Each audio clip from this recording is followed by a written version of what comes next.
All right, hello everyone. So yes, I am open for interruptions. Should you have something to ask about, feel free to unmute and ask. I think we're a small enough group where that makes sense. So yes, today I'm talking about sneaking in a little F sharp, and I'm going to start by making two claims. So first claim is that there exists low risk opportunities for you to try F sharp or some other hip new tech of your choice. And the second one is that you can discover these opportunities by looking for certain indicators. Now, F sharp in particular is the one that I chose to give as an example because that's something that I like. If you're not familiar, it's functional first, statically typed, part of the .NET family. But I'm not particularly evangelizing it too hard today. I think it just makes for a good example because it's a bit more niche. That's me. This is also me. I'm making things at a place called On-Point Compliance, but I've been doing contract agency work most of my professional life. And I seem to be particularly drawn to working on legacy code bases, unwillingly at first, but I kind of warmed to them over time. While that's the case, I think like most developers, I always have an urge to try new things or experiment a little. So one of the things I've had to do is find ways to be able to do that in legacy code bases. And I can't say it's been particularly purposeful. Sometimes it's just been, oh, why not? Let's give it a go.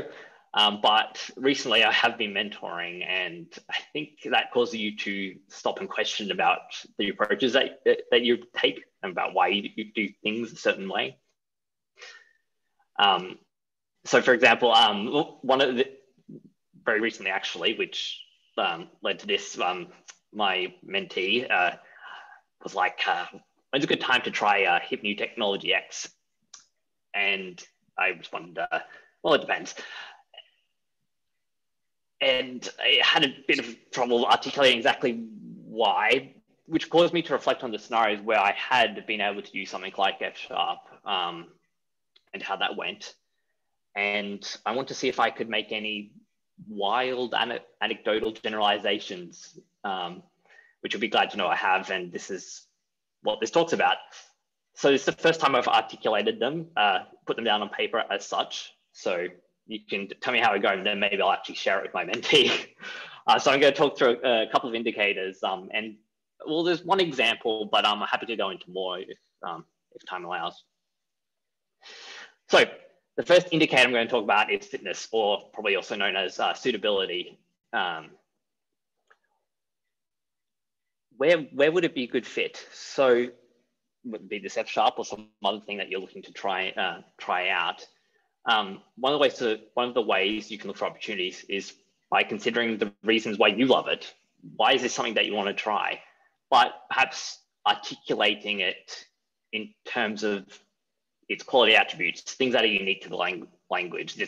That's all of its, abilities. Like, is it better with flexibility or observability or portability or such?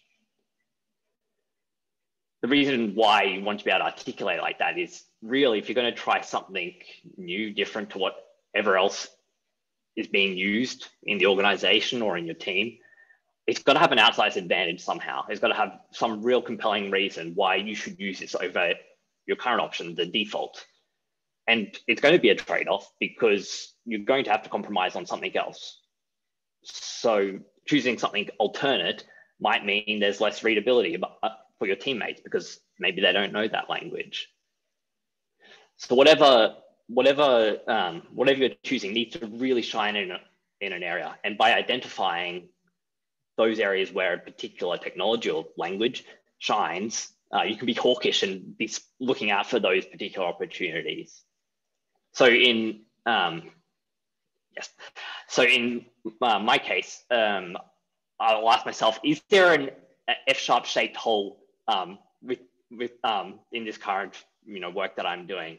So for example, one of the ways that F sharp is one of the things it's particularly good for is for data access. There's I think probably been lots of talking. One of the reasons F# is particularly good is it has something called type providers, which is probably, if anything, it's probably the only thing it's known for. And it's used to generate types based on some kind of data source. So for example, there's a SQL type provider. You can point it at a database and say, make me the types for that, and it will, you know, be able to generate them for you. So, you know, using, looking for this F# shaped hole, I'll give you an example. Recently, I was working on an event booking system that was all .NET, C#. That's what the team was used to working with. And we were required to pull some data from an external provider who really liked using very large XML documents, quite nested and such. That was pretty much the only way to work with it. And I didn't particularly want to have to write types for this. I wanted F# to do it for me. And so using the F# data library, I could use the XML provider, give it a sample of what the response looked like, and it could generate the types for me, so I could still get that nice IntelliSense and be able to work with it. And so this meant that I could do a very simple extraction of these from these complex documents, pluck out exactly what I needed, knowing that this was the correct shape, like it was generated from samples, and allow my collaborators to consume it comfortably from C#. Like there was a very concise interface, very restricted, so that it exposed back only exactly what we needed from that side. And so if I was to go back to the indicators and, you know, why this was fit for this particular purpose, I would say in this case, there was two qualities that gave F# an edge. One is fidelity.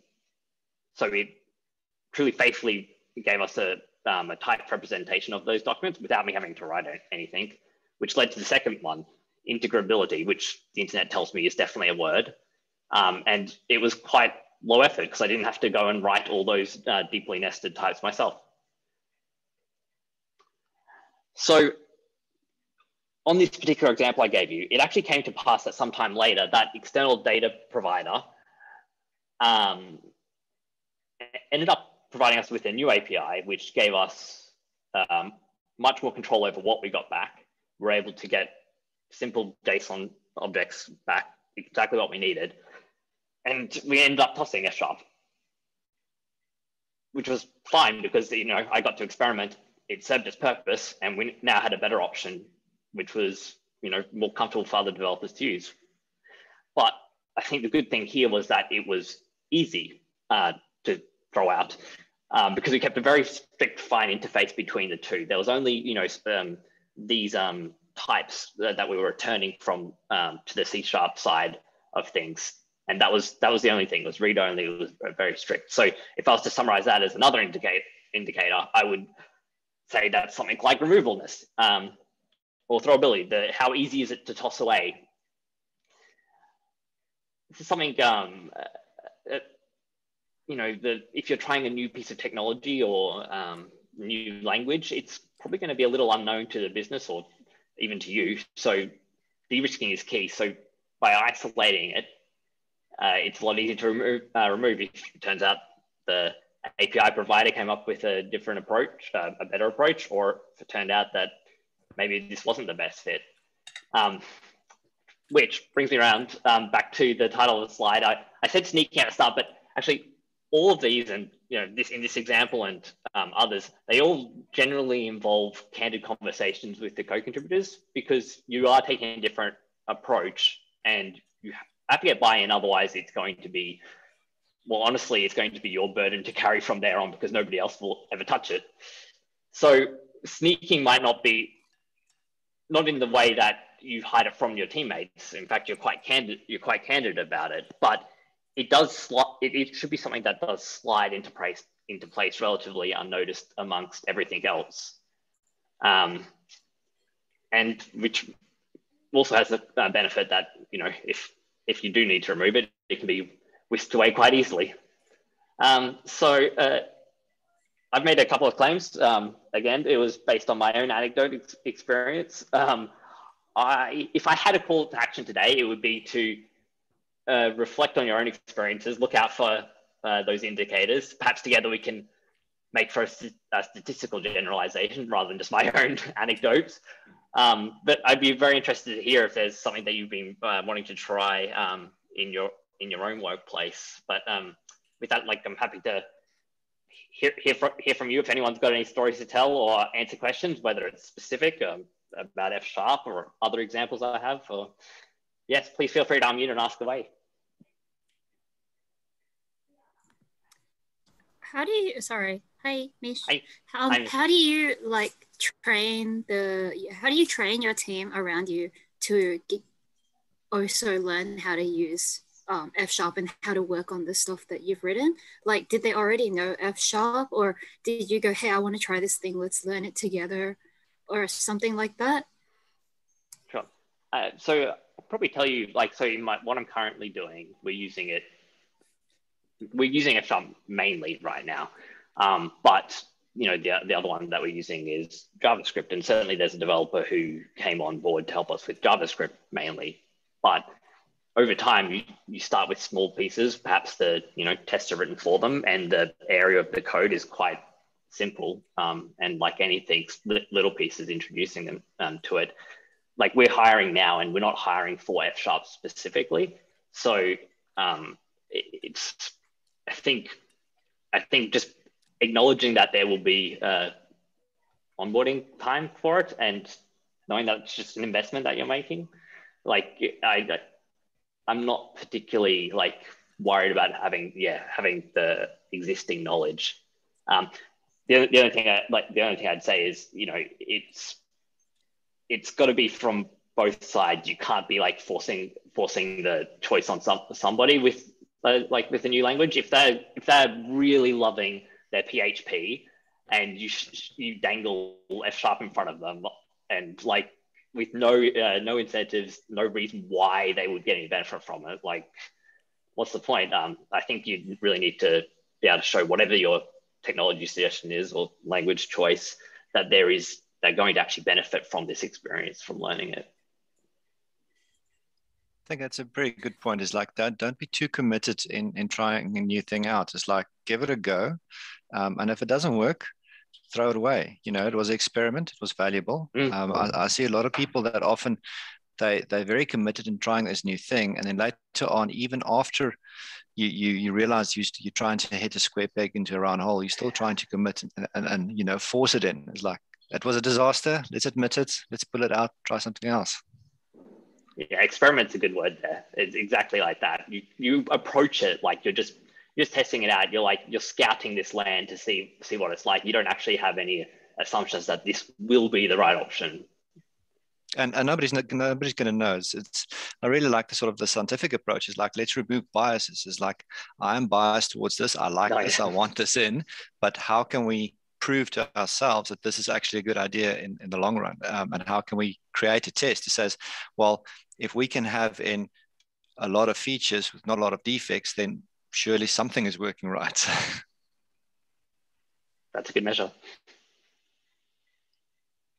Yeah, the reason I asked that was because, like, I'm all for learning new stuff and trying new things, but I've also been on the side of, like, someone did try the new thing, but then they're not there anymore, and ways to work on the new thing, and so it becomes this like scary thing that no one wants to touch, and I'm like, oh man, how do you avoid that scenario?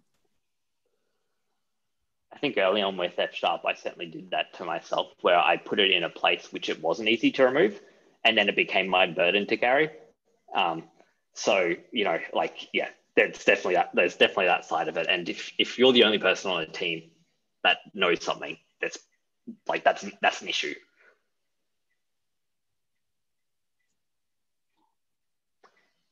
All right, Leah, unless there's anybody else who wants to jump in, I'm happy to hand back to you. Cool, that was great. Some good questions there. Also some really nice comments in the chat, so have a look as well. Oh, okay, cool. Brilliant. So thanks, Nick. Thank you.